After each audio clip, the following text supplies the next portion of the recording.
लगभग 100 करोड़ लोग यानी 1 अरब लोग 1 billion people are voting in India over 6 weeks to elect the next government. How does this impact the markets? What to buy, what to sell? ये discuss करेंगे आज हम। वेलकम फ्रेंड्स, आज इस टॉपिक में आपका स्वागत है। वीडियो पसंद आ रहे हैं, कंटेंट अच्छा लग रहा है तो लाइक कीजिए, चैनल को सब्सक्राइब कीजिए और ओवरऑल हमें फीडबैक भेजिए कि how are we doing. Let's come back to the topic now. In India the election cycles for the last 4 times 2004, 2009, 2014, 2019, what are the trends we see in them and what do we expect in 2024? These are the things which we are going to discuss now. This is the very topic where a lot of coverage, not just political coverage, but economic coverage and markets related coverage is appearing in different media, whether it's press or digital media or online. When we see what is that which matters the most, first of all, elections in India and the impact on the markets. Second thing is long term में क्या matter करता है, fundamentals या events. Government के priority areas क्या होते हैं और जब भी कोई नई गवर्नमेंट बनती है तो किन बातों पर फोकस करती है इर्रिस्पेक्टिव ऑफ पॉलिटिकल एफिलिएशन, और कौन से सेक्टर हैं जिनको सबसे ज्यादा फायदा हो सकता है। थोड़ा पास्ट के बारे में बात करते हैं। पिछले 4 इंस्टांसेस में 2004, 2009, 2014 and 2019, again we are repeating, the best time for Sensex and Nifty was in 2009. Immediately after the election results and till 31st December of that year, 40% returns came in that election phase in a span of about 7 to 8 months. Of course, एक बहुत important चीज यहां पर है कि that was a time when the world was undergoing a quantitative easing. Simple भाषा में धड़ाधड़ नोट छापे जा रहे थे, और जब बहुत सारे नोट छापे जाते हैं तो यू नो व्हाट हैपेंस, जो एसेट्स हैं, चाहे वो फिजिकल एसेट्स हो लाइक रियल एस्टेट या गोल्ड, या आपकी फाइनेंशियल एसेट्स हो लाइक इक्विटीज, उनके प्राइसेस बढ़ जाते हैं। It's a very simple equation. Notes ज्यादा छापे जा रहे हैं तो एसेट के भाव बढ़ जाएंगे, और इफ यू रिमेंबर, हमने यूएस के फेड रेट के प्रेजेंटेशन में डिस्कस किया था कि जब भी टाइटनिंग होती है, नोट कम छापे जाते हैं या रेट बढ़ाए जाते हैं तो उसका इंपैक्ट पड़ता है। तो similarly it's very very simple. 2009 was the time of quantitative easing, but nevertheless 2009 में सेंसेक्स और निफ्टी ने 40% प्लस रिटर्न दिया था 7 या 8 महीने में, which was a phenomenal performance. However, when you look at other instances, 2004, 2014, 2019, उन तीनों टाइम पे भी सेंसेक्स और निफ्टी ने पॉजिटिव रिटर्न दिया है। तो कहने का मतलब यह है कि देयर इज नो गारंटी, लेकिन usually things stabilise, and from the election results day till 31st December of that year, इन चारों इंस्टांसेस में पॉजिटिव रिजल्ट रहा है, पॉजिटिव परफॉर्मेंस रहा है सेंसेक्स और निफ्टी का। सबसे ज्यादा अच्छा किन सेक्टर्स ने किया? बैंकिंग और कंज्यूमर ड्यूरेबल्स। कंज्यूमर ड्यूरेबल्स माने डिस्पोजेबल इनकम या डिस्क्रिशनरी स्पेंड के ऊपर डिपेंड करने वाले स्टॉक्स, ऑटोमोबाइल्स है, ज्वेलरी है, या फिर और भी कई सारी ऐसी चीजें हैं जो कि वाइट गुड्स की कैटेगरी में आती हैं। उन सबको फायदा होता है जब लोग पैसा ज्यादा खर्च कर रहे होते हैं। तो ये जो सेक्टर्स हैं, इनको सबसे ज्यादा फायदा हुआ इन टाइम में, और ओवरऑल परफॉर्मेंस मार्केट का अच्छा ही रहा। Now when we look at how we see this entire thing, this is important because positive returns could be attributed to 1000 factors, but कहने का मतलब यह है कि एक समय के बाद fundamentals start playing a role and events like elections don't matter that much. 2004 बहुत इंटरेस्टिंग इंस्टेंस है, एक बार उसको थोड़ा डिटेल में डिस्कस करते हैं। 2004 में क्या हुआ था कि जो इलेक्शन का रिजल्ट था वो बहुत अनएक्सपेक्टेड था। एग्जिट पोल्स इंडिकेट कर रहे थे कि एनडीए, जो कि अटल बिहारी वाजपेयी के लीडरशिप में इलेक्शन लड़ रहे थे, उनको जीतना चाहिए, लेकिन रिजल्ट जो आया वो बड़ा अनएक्सपेक्टेड था। एग्जिट पोल से एकदम उल्टा, UPA one and they form the government, और मार्केट ने इस चीज को बहुत नेगेटिवली लिया। 20% क्रैश हुआ मार्केट कुछ ही एक दो दिन के पीरियड में, और उसके बाद इंटरेस्टिंगली आप देखें कि न सिर्फ 20% क्रैश को रिकवर किया, बट फिर भी पॉजिटिव रिटर्न ओवरऑल डिलीवर किया। तो 20% के एक्सेस मार्केट ऊपर बढ़ा। न सिर्फ उस क्रैश को रिकवर करता है मार्केट अगले 7-8 महीने में, बल्कि ऊपर भी जाता है। What does it tell you? It tells you that events के रिएक्शन होते हैं हमेशा, लेकिन धीरे धीरे वो रिएक्शन सबसाइड कर जाता है, कमजोर पड़ जाता है, और फंडामेंटल्स अपना रोल प्ले करने लगते हैं। ऑफ कोर्स इसमें एक बहुत बड़ा फैक्टर ये भी था कि उस टाइम पे लोगों को लगा जो इकोनॉमिक पॉलिसीज हैं वो शायद कंटिन्यूटी में रहेंगी, कुछ ज्यादा खास उसमें बदलाव नहीं होंगे। अब मार्केट की जो परफॉर्मेंस है 2019 में, ऑफ कोर्स रिजल्ट बहुत ज्यादा मैटर नहीं किए, और 4 to 5% kind of outperformance in next 7 to 8 months we saw. तो कहने का मतलब यह है कि बहुत सारे, जैसे हमने देखा कि 2004 में despite the results which were opposite to the expectations of market and despite the crash, market not only recovered but it delivered positive returns. इसके बाद 2009 में आपने देखा 40% प्लस रिटर्न मार्केट ने दिया। ऑफ कोर्स क्वांटिटेटिव ईजिंग या धड़ाधड़ note छापने वाली जो फिनोमिनन थी उसने बहुत हेल्प किया, लेकिन फिर भी नेट नेट यही है कि 40% प्लस परफॉर्मेंस निफ्टी और सेंसेक्स ने दिया इन ए span of 7 to 8 months, which is equivalent to almost 60 to 70% return per annum, which is phenomenal. Similarly, 2019, not that much, but overall in चारों times में, as we saw 2004, 2009, 2014 and 2019, हमेशा elections में result अगले 8-9 महीने में Sensex और Nifty ने बहुत अच्छा मार्केट ने परफॉर्म किया। ये एक चार्ट है जिसको आप देखेंगे पिछले लगभग 20 सालों का। एक बहुत क्लियर चीज आपको यहां पर दिखेगी, क्या कि जो भी कुछ आपको बड़े चेंजेस दिख रहे हैं, तो एक बड़ा चेंज दिख रहा है आपको यहां पर 2008 और 2009 के आसपास, जब ग्लोबल फाइनेंशियल क्राइसिस हुआ था। ग्लोबल फाइनेंशियल क्राइसिस हुआ था, मार्केट्स गिरे थे। फिर एक आप 2020 के आसपास देखते हैं, 2020 के आसपास कोविड हुआ, मार्केट गिरे। But otherwise you see that the market are in broadly same range. Of course, fluctuations हैं, ups and downs हैं, लेकिन जिस तरह का मार्केट में फॉल ग्लोबल फाइनेंशियल क्राइसिस के टाइम हुआ या कोविड के टाइम हुआ, वो आपको नहीं दिखेगा। कहने का मतलब ये कि हम बार बार ये रिपीट कर रहे हैं कि इवेंट्स जो हैं उनका एक इमीडिएट रिएक्शन होता है, लेकिन slowly over let's say 6 to 12 months time frame, धीरे धीरे इवेंट्स का रिएक्शन कम होते जाता है और फंडामेंटल्स ज्यादा बड़ा रोल प्ले करने लगते हैं।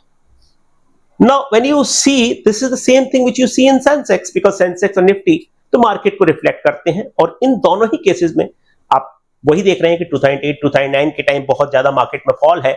और एक बात और, ग्राफ में देखते समय हम एक चीज और नोटिस करते हैं कि आप जो फिगर देख रहे हैं इन परसेंटेज टर्म्स, वो बहुत ज्यादा मैटर करेंगे जब आप बेस कम रख रहे हैं। तो 2008, 2009, इस चीज को थोड़ा सा मैं I'll take a minute to explain this. When you are at 500 and the market falls by 100 points, you are down by 20%.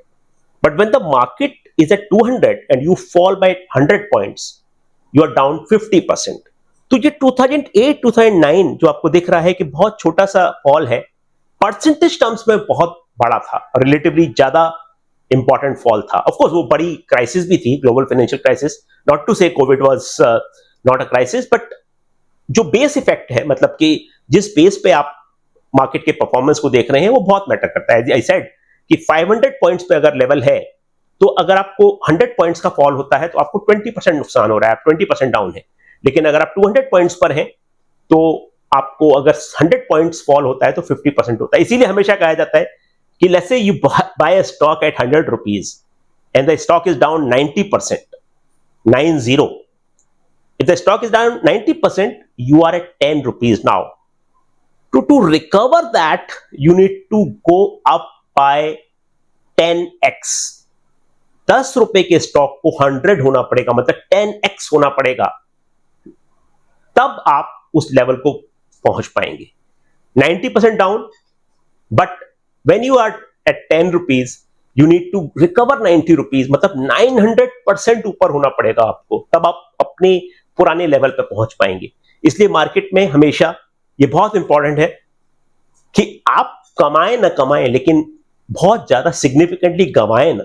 अगर आप बहुत ज्यादा लूज कर देते हैं तो आपको रिकवर करने में भी बड़ा टाइम लग जाता है. जैसे if you have a year where you lost 50%, in that case the next year or the next to next year will be a very very difficult thing. तो ये थोड़ा सा असाइड था, थोड़ा सा हम साइड पे एक अलग टॉपिक पे बात करने लगे, लेकिन कहने का मतलब है कि 2008 2009 जो फॉल था वो बहुत ही बड़ा फॉल था इन परसेंटेज टर्म्स.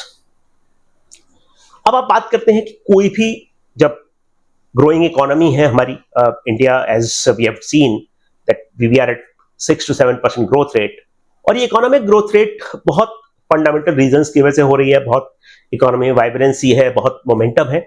तो किन सेक्टर को सबसे ज्यादा फायदा हो सकता है?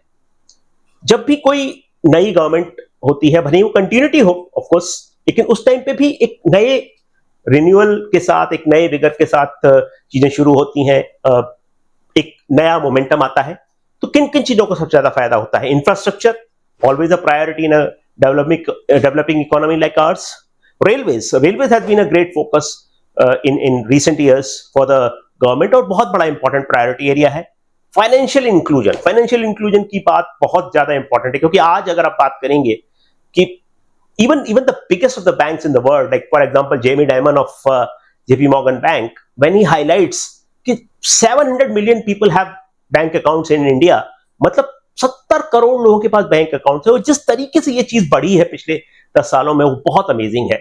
यूपीआई के पेमेंट जिस तरह से बढ़ रहे हैं, तो फाइनेंशियल इंक्लूजन जो बढ़ रहा है, मतलब डिजिटल और फाइनेंशियल इंक्लूजन दोनों एक साथ जो चीज इंटरेक्ट कर रही है, और उससे बहुत बड़ा एक मार्केट क्रिएट हो रहा है, और बहुत बड़ी चीजें इस चीज में हो रही हैं. तो फॉर एग्जांपल आप देखते हैं कि इवन डीमेट अकाउंट बढ़ रहे हैं, लोग ट्रेडिंग कर रहे हैं, सब कुछ मिला के हो रहा है कि फाइनेंशियल इंक्लूजन बहुत बढ़ रहा है, लोग ज्यादा पार्टिसिपेट कर रहे हैं प्रोसेस में. सिमिलरली पहले रियल एस्टेट या गोल्ड या एफडी के बारे में लोग बात करते थे, अब इक्विटीज के बारे में बहुत बात करते हैं. तो मतलब ये है कि धीरे धीरे जो चेंज है वो आ रहा है, और फाइनेंशियल इंक्लूजन के सहारे लोग फाइनेंशियल एसेट्स के बारे में भी बात करें. Agriculture is a focus, because like we are almost 140-145 crore people, and we need a lot of production in terms of agriculture just to feed the people we have. And ये जो factor है वो बहुत ज्यादा मॉडर्नाइजेशन है agriculture का, या फिर और भी बाकी चीजें हैं, उन चीजों पर बहुत ज्यादा फोकस है. तो for example farm equipment, because human labour है वो महंगा होते जा रहा है, तो definitely farm equipment like tractors को बड़ा फायदा हो रहा है. फिर उसके बाद रिन्यूएबल्स है. रिन्यूएबल्स के इंडिया का टारगेट 2030 तक लगभग 500 गीगावाट की रिन्यूएबल कैपेसिटी ऐड करने का है. मतलब लाइक अगर आप देखें हर साल 50 to 60 गीगावाट, 50 to 60 गीगावाट का मतलब होता है 50,000 to 60,000 megawatt. Or just to give you a perspective, a city like Bombay would probably not need more than 5,000 to 6,000 megawatt. So it's a huge capacity, like 10x of that, 10 times of that. हर साल का target है renewables में, solar और wind के लिए. तो ये जो चीजें हैं वो बहुत ज्यादा फोकस है, बिकॉज क्लाइमेट चेंज एक रियलिटी है. क्लाइमेट चेंज से हम सब लोग लड़ रहे हैं और उसे जूझ रहे हैं. तो वो सब चीजें जो है वो बहुत रिन्यूएबल्स को फोकस में ला रही हैं. रिन्यूएबल्स का कॉस्ट डायनामिक्स वो कभी बाद में बात करेंगे उस बारे में, बहुत फेवरेबल होते जा रहा है धीरे धीरे. फिर डिफेंस है. डिफेंस में सेल्फ रिलायंस, आत्मनिर्भरता की जो बात की जाती है वो बहुत ज्यादा एक बड़ा रोल प्ले कर रही है कि हम अपना प्रोडक्शन खुद करें. और बहुत सारे सेक्टर्स जो हैं उनमें से एक डिफेंस भी है, जहां पर कि फोकस बहुत ज्यादा है, और जहां पर काफी प्रयास चल रहा है कि हम अपना प्रोडक्शन जहां से, ऑफ कोर्स पूरा 100% self sufficiency will take time, but still we are trying to increase the percentage of procurement which we do from domestic sources and domestic manufacturing capabilities. तो ये जो चीजें हैं वो बहुत इंपॉर्टेंट है. इंफ्रास्ट्रक्चर है, railways, financial inclusion, agriculture, renewables, defence. इसके अलावा और भी चीजें हैं. जैसे फॉर एग्जांपल अगर स्पेसिफिक सेक्टर्स की बात करें, ये जो पाइप्ड गैस है, पाइप्ड गैस मतलब काफी सारे शहरों में अभी जो गैस की सप्लाई है वो सिलेंडर के थ्रू नहीं हो रही, और वो पाइप्ड गैस मतलब कुकिंग गैस को आप पाइप गैस में कन्वर्ट कर दी और ये काफी एडवांटेजियस है, बहुत सारा एफर्ट बचता है, काफी एफिशिएंसी आती है इससे। एयरपोर्ट्स बहुत ज्यादा मैसिव इंक्रीज हुए हैं पिछले 10 साल में, 15 साल में, और बहुत ज्यादा कनेक्टिविटी बढ़ी है। जिस एक हमने पिछले वीडियो में बात की थी टूरिज्म के बारे में कि किस तरह से एक्सेसिबिलिटी बढ़ रही है, किस तरह से इंफ्रास्ट्रक्चर बढ़ रहा है, तो डेफिनेटली एयरपोर्ट्स बहुत बड़ा कंट्रीब्यूशन इसमें कर रहे हैं। तो एयरपोर्ट्स का न सिर्फ नंबर बढ़ रहा है, but in terms of associated infrastructure, किसी एयरपोर्ट पे जो आज से 20 साल पहले 1 या 2 फ्लाइट लैंड होती थी दिन में, आज 15 या 20 फ्लाइट लैंड हो रही हैं। तो ये सब चीजें जो है वो बहुत एक फोकस में ला रही हैं एयरपोर्ट सेक्टर को। इलेक्ट्रिकल व्हीकल्स हैं, इलेक्ट्रिकल व्हीकल्स डेफिनेटली है बिकमिंग मोर कॉम्पिटिटिव। आपने सुना ही होगा शायद, बार बार बात होती है कि इलन मस्क अपना इंडिया में प्लांट शुरू करने वाले हैं और टेस्ला को काफी सारे स्टेट्स ने रेड कारपेट बिछाया हुआ है उनके लिए। तो all those things are very important in terms of even domestic companies. When you look at like Tata Motors, they're very much interested in that and they are doing a great job. Tourism है जिसके बारे में हमने already बात की थी। Consumer discretionary तो एक बहुत इंपॉर्टेंट फैक्टर है, बिकॉज ये क्या होता है, जहां पर जब कभी भी किसी इकोनॉमी में प्रॉस्पेरिटी आती है, लोग ज्यादा डिस्क्रिशनरी चीजों पर खर्चा करते हैं। उनमें एक ज्वेलरी है, ऑटोमोबाइल्स है, ये सब बहुत इंपॉर्टेंट चीजें होती हैं। उसके अलावा सीमेंट बिकॉज इंफ्रास्ट्रक्चर से लिंक एक चीज है, तो इसके बारे में बहुत हाईलाइट करना जरूरी है कि इंडिया की सीमेंट कैपेसिटी जो है वो जिस तेजी के साथ बढ़ रही है और जिस तरह के ग्रैंड प्लान्स हैं, मतलब अगर आप बड़े प्लेयर्स को देखें लाइक अडानीज हैं, अल्ट्राटेक हैं, इन सब के जो प्लान्स हैं काफी एग्रेसिव हैं और ये लोग कोशिश कर रहे हैं कि कैपेसिटी को बढ़ाए, बिकॉज डिमांड आ रही है, बिकॉज हमारा इंफ्रास्ट्रक्चर न सिर्फ बढ़ रहा है बल्कि रियल एस्टेट भी काफी तेजी से ग्रो कर रहा है। तो उस चीज में काफी अफोर्डेबल हाउसिंग है और बहुत सारी ऐसी चीजें हैं जिनकी वजह से सीमेंट का डिमांड आगे बढ़ रहा है। फिर बात करते हैं कि एक ये जो लिस्ट हम यहाँ जो आपको दिखा रहे हैं, इसका कोई ये इन्वेस्टमेंट रिकमेंडेशन नहीं है, बट एक एग्जाम्पल के तौर पर डिस्कस कर रहे हैं ये सब सेक्टर से। फॉर एग्जाम्पल कंस्ट्रक्शन में एक सबसे बड़ी कंपनी है लार्सन एंड टुब्रो, ईपीसी, जिसको कि इंजीनियरिंग प्रोक्योरमेंट एंड कंस्ट्रक्शन बोला जाता है। ईपीसी वर्क जो कि कॉन्ट्रैक्टर्स होते हैं बड़े बड़े, जैसे एयरपोर्ट बनाना है तो दिल्ली का एयरपोर्ट या बॉम्बे का एयरपोर्ट किसने बनाया? अब ये जो नया एयरपोर्ट है दोनों सिटीज का, वो एलएनटी ने बनाया, लार्सन एंड टुब्रो ने बनाया। फार्म इक्विपमेंट मतलब जैसे कि ट्रैक्टर वाली कंपनीज, बड़ी कंपनीज में महिंद्रा एंड महिंद्रा है, बट छोटी कंपनीज में एस्कॉर्ट्स भी है। इस तरह से रिन्यूएबल्स है, टाटा पावर जैसी कंपनी का बहुत बड़ा फोकस है। इसके अलावा इंफ्रास्ट्रक्चर में अडानी पोर्ट्स है। अडानी पोर्ट्स एक लाइक अगर आप देखें तो जिस तरह से ये कंपनी ग्रो की है और जिस तरह से one of the flagship asset they have is Mundra ports, जिस तरीके से वॉल्यूम्स ग्रो हुए हैं, बहुत अमेजिंग एक रिकॉर्ड है, जिसमें कि बहुत ज्यादा तेजी से ग्रोथ आई है। तो ये सब चीजें जो बेनिफिशियरीज हैं ग्रोथ की, वो आपको यहाँ पे दिख रही है। टेलीकॉम है, डेफिनेटली 5G है, एक बहुत बड़ा इंपीटस दे रहा है ग्रोथ को, और बहुत एक जैसे वर्चुअल ऑनलाइन ये सब एक रियलिटी बन चुकी है लाइफ की और एक नेसेसिटी बन चुकी है लाइफ की। Consumer discretionary companies like Titan एक बहुत बड़ा बेनिफिशियरी है, because they are present in jewellery which is a very fast growing and very attractive sector. As we discuss कि जब कभी कंज्यूमर डिस्क्रिशनरी चीजों में फोकस ज्यादा आता है, मतलब प्रोस्पेरिटी बढ़ रही है, लोग पैसा ज्यादा खर्चा कर रहे हैं। ऑटोमोबाइल्स में टाटा मोटर्स है, मारुति है। फिर टूरिज्म में हमने बात की थी अभी पिछले ही हफ्ते इस बारे में कि टाटा के जो ग्रुप के कंपनी है इंडियन होटल्स, वो बहुत बड़ी कंपनी है और इस सेक्टर की सबसे इंपॉर्टेंट जानी मानी कंपनी है। रेलवेज में BEML का नाम आता है, ये मेट्रो के जो रैक्स होते हैं वो बनाते हैं और बहुत सारा काम ऐसा करते हैं जो कि इस सेक्टर के लिए बहुत बड़ा रोल प्ले कर रहा है। ये जो एक डिफेंस में काफी सारी चीजें हैं, जैसे बहुत सारे ऐसे कंपनीज भी आपको मिलेंगे, जैसे हिंदुस्तान एरोनॉटिक्स है, भारत इलेक्ट्रॉनिक्स है, भारत डायनामिक्स है, ये सब बहुत सारी ऐसी कंपनीज डिफेंस में आती हैं और ये बहुत अच्छा, कुछ पब्लिक सेक्टर का कंट्रीब्यूशन ज्यादा है, because that is what we are focusing on as a country, कि हमारा जो प्रोक्योरमेंट है, हमारी जो सोर्सिंग है वो डोमेस्टिक कंपनी से बढ़े। तो ऑफ कोर्स इस क्षेत्र में, इस एरिया में, डिफेंस में काफी सारे बड़े बड़े पब्लिक सेक्टर यूनिट्स भी हैं।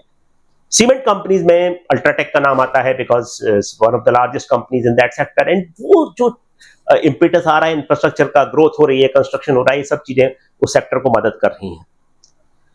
अब आप एक चीज दोबारा से हम इसको हाईलाइट करेंगे कि ये कोई रिकमेंडेशन नहीं है, लेकिन ये इस सेक्टर के हमने कुछ बहुत महत्वपूर्ण स्टॉक्स, कुछ बहुत इंपॉर्टेंट चीजें ली और उनको हाईलाइट किया, ताकि आप एक एज अ सैंपल समझ सकें कि हम किन सेक्टर के बारे में बात कर रहे हैं।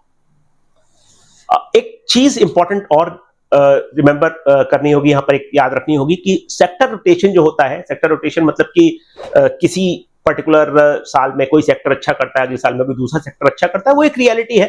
तो ये जो चीजें हैं वो आपको हमेशा, ऐसा नहीं है कि एक यहाँ पे हमने डिस्कस किया कि ये 12 सेक्टर्स हैं ये अच्छा कर रहे हैं, not to say that, but what we are focusing on is that what could be the growth areas for next 3 years, 5 years, 10 years, and this is something which is important. तो sector rotation तो होता रहेगा हमेशा, एक sector कोई अच्छा करता है एक साल, दूसरे साल वो अच्छा नहीं करे, ऐसा हो सकता है बिल्कुल।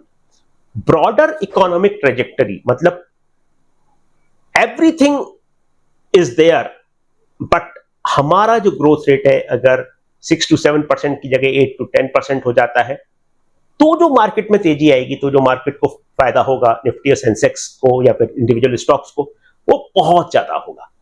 सिमिलरली गॉड फॉरबिड अगर ये ग्रोथ 6 to 7% की जगह 5% रह जाती है तो बहुत नुकसान होगा। तो इकोनॉमिक ट्रेजेक्टरी जो है, इकोनॉमिक ग्रोथ रेट जो है, अगर आप हिस्ट्री में देखेंगे तो ये सबसे इंपॉर्टेंट ड्राइवर होता है कॉर्पोरेट अर्निंग्स का, और कॉर्पोरेट अर्निंग्स ही अल्टीमेटली रिफ्लेक्ट होती हैं मार्केट का क्या लेवल है। बिकॉज ऑफ कोर्स वैल्यूएशन जो प्राइस टू अर्निंग्स है वो मैटर करता है, लेकिन कॉर्पोरेट अर्निंग्स अगर कंसिस्टेंटली ग्रो नहीं करेंगी तो एक लिमिट के बाद आप वैल्यूएशन को स्ट्रेच नहीं कर सकते। जियोपॉलिटिक्स एंड ग्लोबल इवेंट्स हमेशा होते रहते हैं, अनसर्टेनिटीज हैं।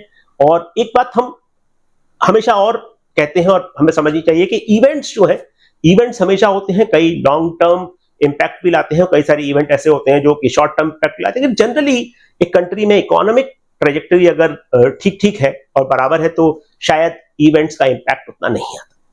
फिर ब्रॉडर मार्केट्स हमेशा एक बेटर इन्वेस्टमेंट चॉइस होते हैं। हमने ईटीएफ के बारे में बहुत बात की है, काफी सारे वीडियोस पहले बनाए हैं ईटीएफ्स के बारे में। ईटीएफ्स मतलब जो कि हम एक लो कॉस्ट ऑप्शन है मार्केट में इन्वेस्ट करने का, और वो आप चूज कर सकते हैं, आप निफ्टी के ईटीएफ खरीद सकते हैं या कोई ऐसी चीज जो ब्रॉडर मार्केट को रिफ्लेक्ट करती है, सेंसेक्स है, निफ्टी है, इस तरह की। या फिर इवन अगर आप और ग्रोथ में इंटरेस्ट, निफ्टी नेक्स्ट 50 है जो 50 के बाद की कंपनी है, 51 to 100 निफ्टी में, तो वो चीजें आप देख सकते हैं, वो इवैल्यूएट कर सकते हैं। कंसंट्रेशन किसी भी सेक्टर में या किसी भी मार्केट कैप में, ये हमने एक बार और कवर किया था इस चीज को कि कैसे स्मॉल एंड मिड कैप बहुत अच्छा परफॉर्म किए हैं साल भर में, लेकिन that is not a guarantee कि आगे भी ऐसा होता रहेगा। तो किसी भी एक पर्टिकुलर थीम में, सेक्टर में या मार्केट कैप कैटेगरी में कंसंट्रेशन की बजाय broader market over a long run definitely एक बेटर चॉइस। एक ये चार्ट थोड़ा सा कॉम्प्लिकेटेड शायद आपको लगेगा, लेकिन मोटा मोटी ये समझे कि जहां भी रेड है वो है खतरे का निशान, मतलब वैल्यूएशंस महंगे हैं, और जो ब्लू है मतलब वैल्यूएशंस अट्रैक्टिव है। मतलब यहां पर वैल्यूएशन की बात ये हो रही है कि निफ्टी का प्राइस टू अर्निंग्स रेशियो क्या है, और जहां पे आपका व्हाइट के आसपास है या कोई खास कलर नहीं दिख रहा है, मतलब नॉर्मल लेवल है। तो आप देखेंगे ब्लू में आपको किस तरह के नंबर दिखेंगे, 11, 12, 14, 15, मतलब वो एक लेवल है, बहुत अट्रैक्टिव लेवल है प्राइस टू अर्निंग्स के हिसाब से। और रेड में आपको क्या दिखेगा, 28, 30, 25 के आसपास नंबर। अभी फिलहाल अगर आप देखेंगे तो ये नंबर क्या चल रहा है, 23, 24 के आसपास। मतलब इस टाइम भी रिलेटिवली स्पीकिंग अगर हिस्टोरिकल एवरेजेस की बात की जाए तो निफ्टी थोड़ा सा एक्सपेंसिव है। और ये जो चीज है वो याद रखनी पड़ेगी हमें कि हम जब कभी भी इन्वेस्ट कर रहे होते हैं किसी लेवल पे, वो इन्वेस्ट का लेवल जो होता है, जो कि प्राइस टू अर्निंग्स का है निफ्टी का, वो एक आपके आने वाले रिटर्न्स को भी इन्फ्लुएंस करता है। जब आप सस्ते में इन्वेस्ट कर रहे होते हैं, आप देखें कि एक रेंज होती है इसमें कि घूमता रहता है। पिछले 3-4 सालों में, 5 सालों में एक चीज आपको देखने को जरूर मिली है कि जब एक टाइम आया था निफ्टी बहुत महंगा हो गया था प्राइस टू अर्निंग्स में, बिकॉज कोविड का इंपैक्ट आया था। कोविड के इंपैक्ट से कॉर्पोरेट अर्निंग्स बहुत जल्दी गिरे थे, तो ऑफकोर्स निफ्टी में भी गिरावट आई थी, Nifty crash, but corporate earnings crash much more, so Nifty became lot more expensive. ये कभी इस बारे में बहुत डिटेल में बात करें, पूरा चार्ट समझने के लिए एक नया वीडियो बनाना पड़ेगा और वो हम बनाएंगे। लेकिन इस चार्ट से आपको सिर्फ ये पता लग रहा है कि हम जिस तरह की चीजों को आज देख रहे हैं उस लेवल पर थोड़ा सा मार्केट में डेफिनेटली एक एक्सपेंसिव बिहेवियर आपको दिख रहा है।